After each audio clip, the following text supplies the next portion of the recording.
I think we know them, they know us. We've played them enough here at the end of last season, and then again here. So they do. Doug does a nice job with that group, as do his two coordinators, Mike and Press. They've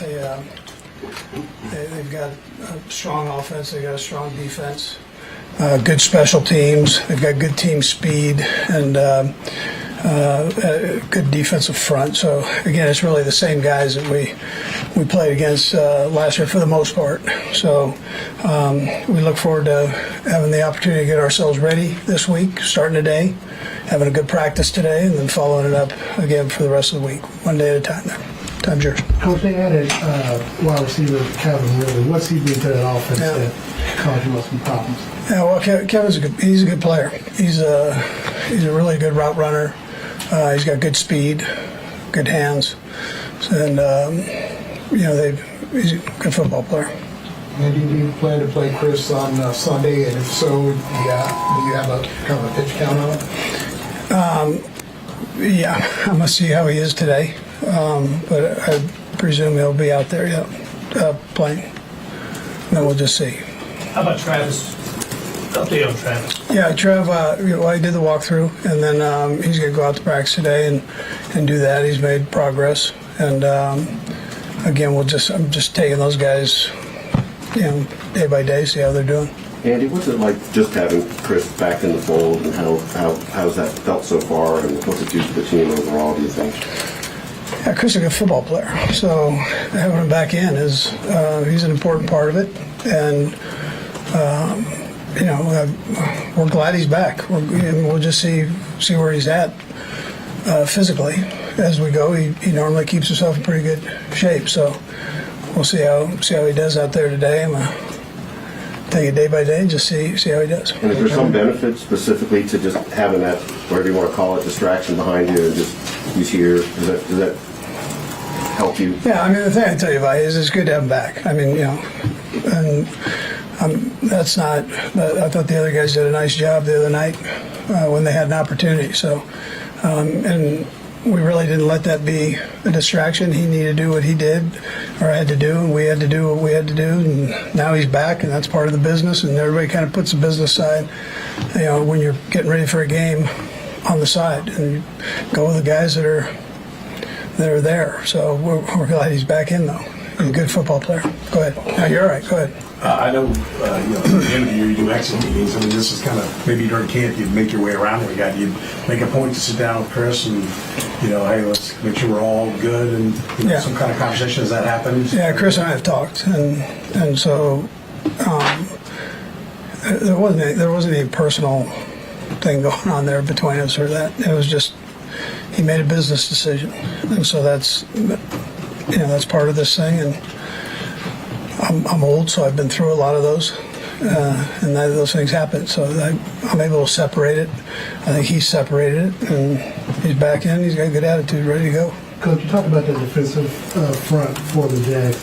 Josh Allen had 3 sacks, the linebacker had a sack. What kind of test do you think that's going to put your offensive line through, especially with the new tackles with Jamal facing the option? Yeah, so one of our tackles was with him, so he knows him a little bit. But that the 41, he's a good player. Both those defensive ends are phenomenal players. They're fast and they have high motors. And I wouldn't slight their backups at all. They can bring it too. The inside guys are talented. They'll jump in, even if you're 3 wides, they'll jump into their base personnel and every once in a while and give you the business there. And they've also, when they're in nickel, they've got good rushers inside. Linebackers are fast. Secondary's aggressive. We know that. 2 good corners. They're good. They're a good defense all the way around. But to answer your question, that defensive front is strong. They're one of the top run teams in the NFL last year. So, what ways from afar have you seen Doug take what he learned here and sort of implement in his program?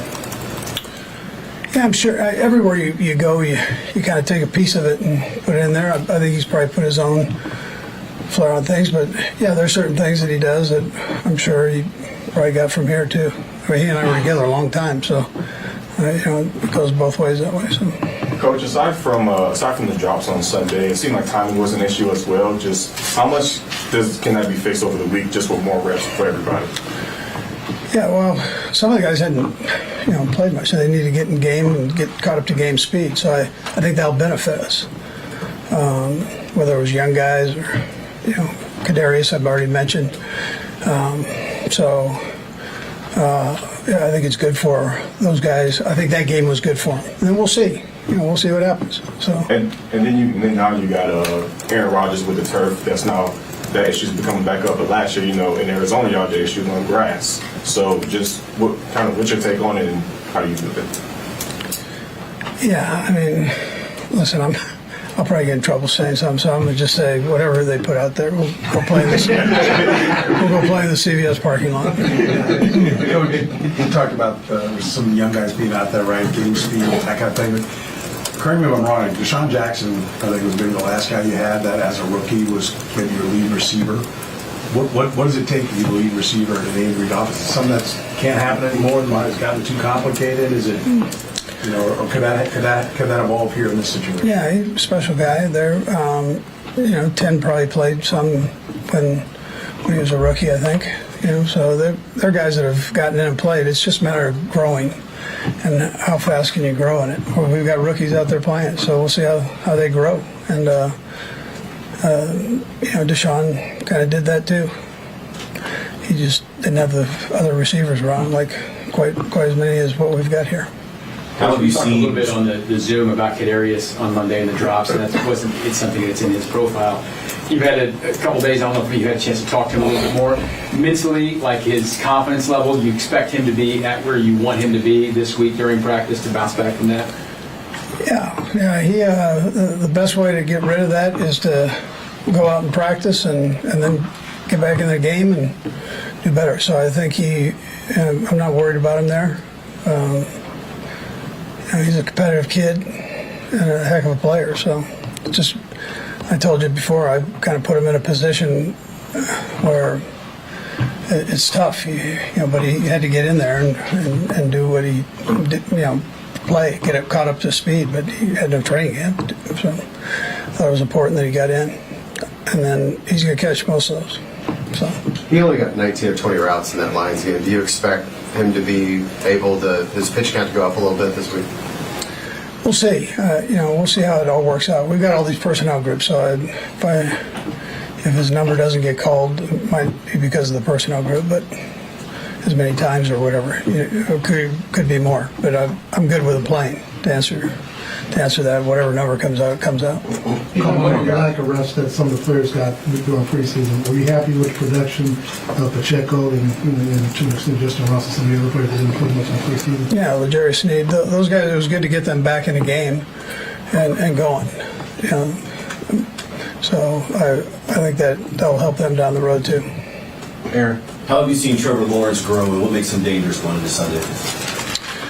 He's a big kid that's smart and got a big arm, can run too.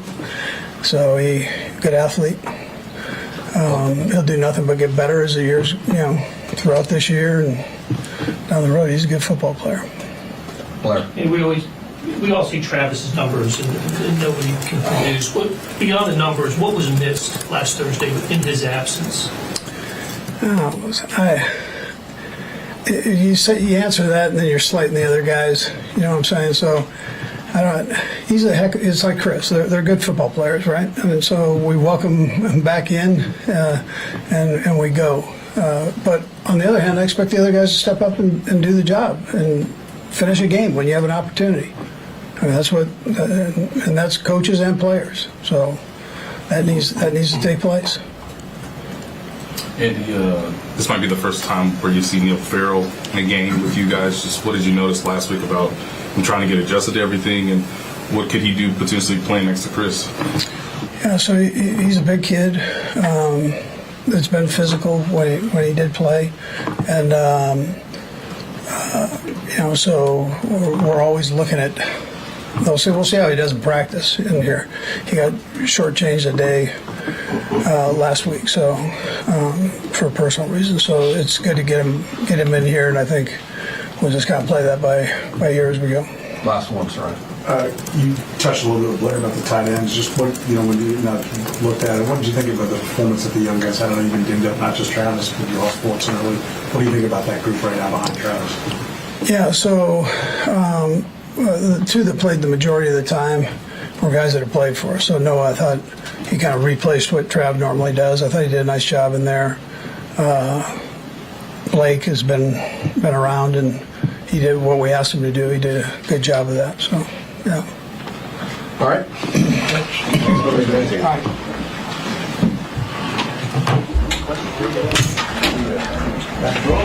Patrick just had a question to ask.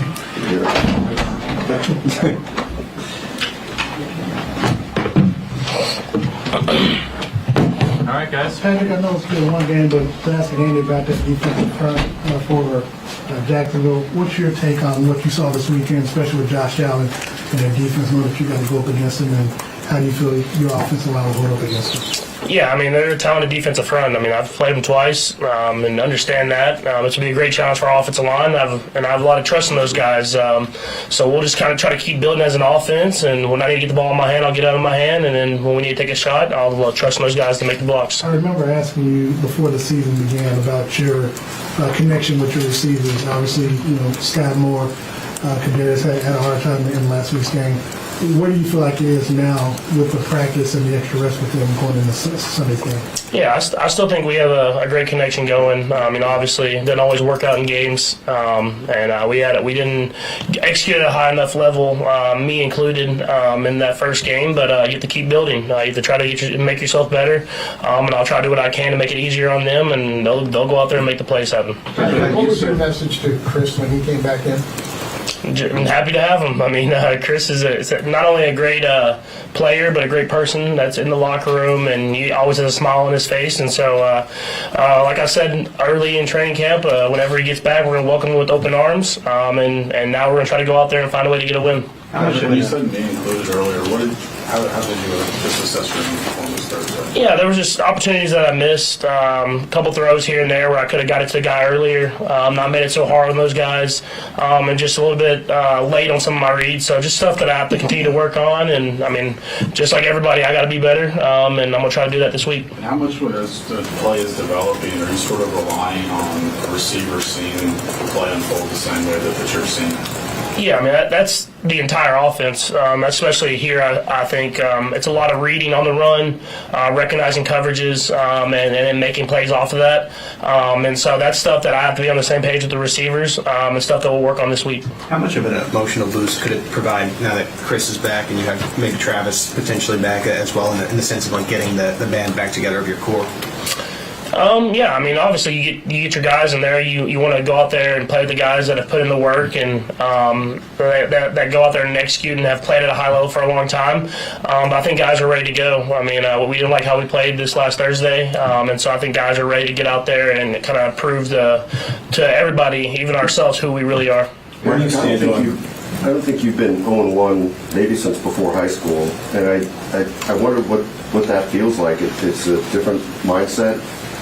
Yeah, I mean, it doesn't feel good, and I mean, you want to win. So obviously, I'll be motivated as much as I always am, and that's to go out there and win the week. And it's a great opportunity going up against a great football team, so I'm excited for it. Does it tilt the feeling a little bit to be going into this game with a loss? I mean, as opposed to how you might feel mentally with coming off a win?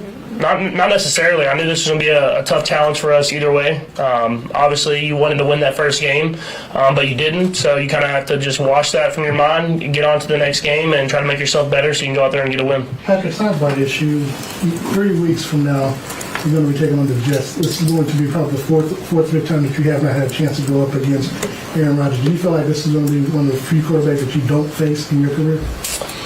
I mean, I have no idea. I mean, obviously, it sucks for not only him and his team, but for the entire league because he's such a great player, someone that a lot of guys have looked up to throughout their entire career. And you want to play the teams at their best, but that's a long way down the road, and I'm just praying for him that he's able to heal himself, rehab, and hopefully back again next year, and then we maybe get the opportunity then. Where do you stand on grass versus turf? I know a lot of players are speaking out in the aftermath of the Rodgers injury. Yeah, I mean, I think it's pretty simple. The numbers say that grass is healthier for the players, and so I want to play on the best surface that will keep me healthy. I know you and Bobby do a deep dive on a lot of things. Do you prepare different if you're playing on turf, or do you do other things if you're playing on turf as opposed to grass at all?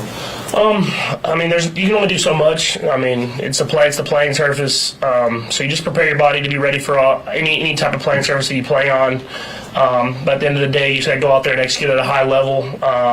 And luckily for us, Arrowhead's grass, and so we play a lot of our games on grass. Patrick, when you look across the league, this past weekend, a couple of the top teams lost, right? You guys lost Bills, Cincinnati. Does that make that loss for you guys getting easier? I mean, as far as because you saw those guys lost the top team? I mean, not really. You never know what's going to happen in this league. People lose every week. It's parity. I mean, that's what this NFL is about, and everybody can beat everybody, and you have to come in with the mentality that you're going to play your best football. I thought we lapsed in that this last week, and we were playing a good football team, and they beat us. And so I don't worry about kind of those other teams that are around the league, because you never know who's going to be at the top at the end of the year until kind of the end of the year, whenever you're trying to find your seeding. So you just try to go out there, be the best team that you can be, and stack as many wins as possible. Patrick, I know I'm going to acknowledge I'm picking a nit here. You guys have been really good offensively, but you've had a little bit with the short yardage, and it's kind of reared its head. What does that do? I mean, to have all the success you guys have offensively and have that kind of for the last year and change be a problem. What is it like on the huddle after that doesn't work? Or on the sideline after it doesn't work? And, if it doesn't work in the huddle, is it something that's starting to become a mental thing with you guys? I don't think so. I mean, I still have confidence in us in any situation. And if you can get 3rd and 11 plus, you can get 3rd and 1. And so it obviously hasn't worked for like the end of last year and then into obviously this first game. So we went back to the drawing board. We've worked on it throughout training camp, and I have confidence in the coaches and the players that we'll get it corrected. And then just, does art imitate life? Does Coach steal your nuggies? Or I try to keep the nuggies and keep my cheeseburgers away from Coach. Last one here, but What was your biggest takeaway from being able to see all the games this week? And what was your biggest takeaway from what you saw? Yeah, like I said, I mean, you never know. I mean, that's the thing about the NFL. It's what makes it so great is you think one team's going to be good, you think one team's going to be bad, but everybody can get beat every single week, and that's what makes it special, and that's why you have to come with your best mentality every single day to go out there and win. thanks, Patrick. All right, guys. Hang tight. We're gonna. Yes. Yeah. Cool.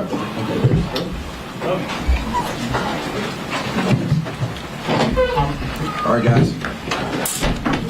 Kadarius, obviously you had a tough game last week. What was your thought process and not speaking to the media following the game, and then your actions on social media?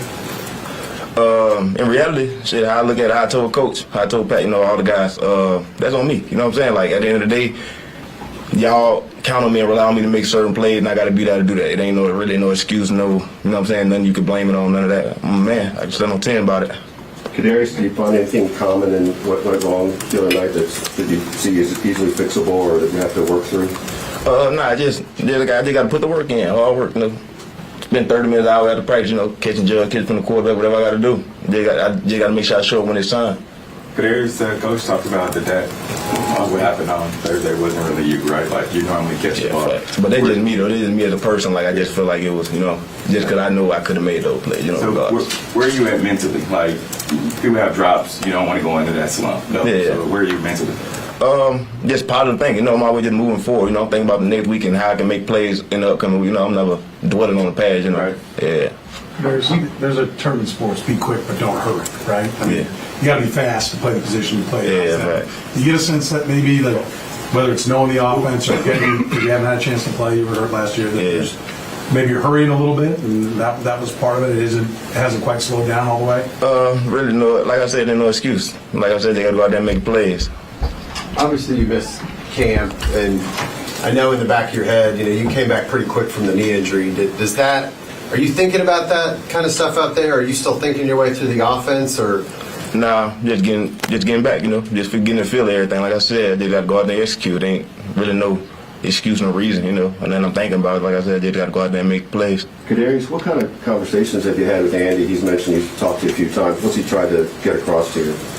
Just settle down, just be the person I am, never try to overdo or overstep what I normally do, you know what I'm saying? Don't try to be a superhero when, you know what I'm saying? Like, just like I said, just make plays when it's time to make them. You get the same similar kind of message from Patrick, or I'm sure Patrick. Yeah, facts. Yeah, both of those guys, they got trust, they got faith in me, and I appreciate those guys. Appreciate those guys for that. And like I said, they got to go put the work in. I ain't really too much talk with me left. It seems like there was a drop. At the end of the day, that's bad. But you look at the tape, you're also quite open. Right? That's part of the equation too, is to get open first. Yeah. Like, were there positives that came out of that stuff when you guys broke it down? You always try to find positives in it, but like I said, I'm just keep working.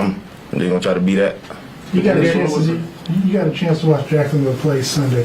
What's your biggest takeaway on the defensive side for the players you're going to be going up against? Those guys do a good job every year, week in, week out. We faced them last year. We saw a great competition. Everything came down to a wire. It's the NFL at the end of the day, too, so you can't really just bypass the opponent. So the approach is always going to be the same. Just try to go in there and, handle business.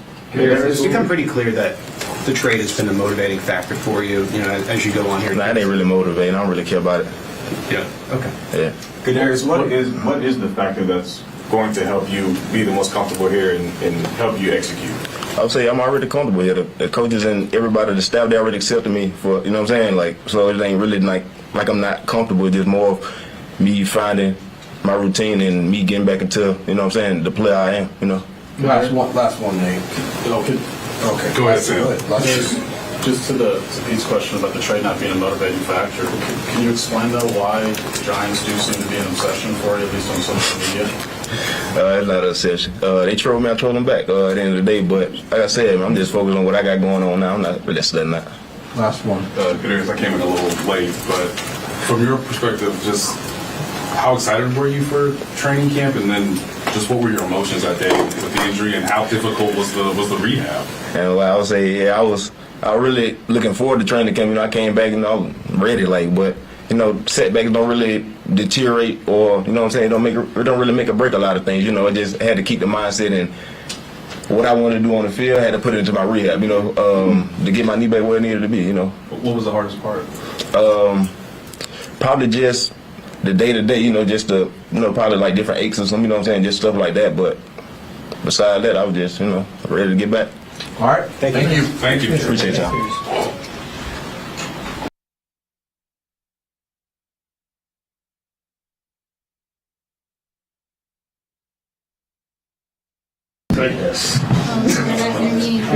No one said anything before? No, just walked in. Yeah. God, unbelievable. No, I was looking at just walked in. I was like, I just lost a lot of weight.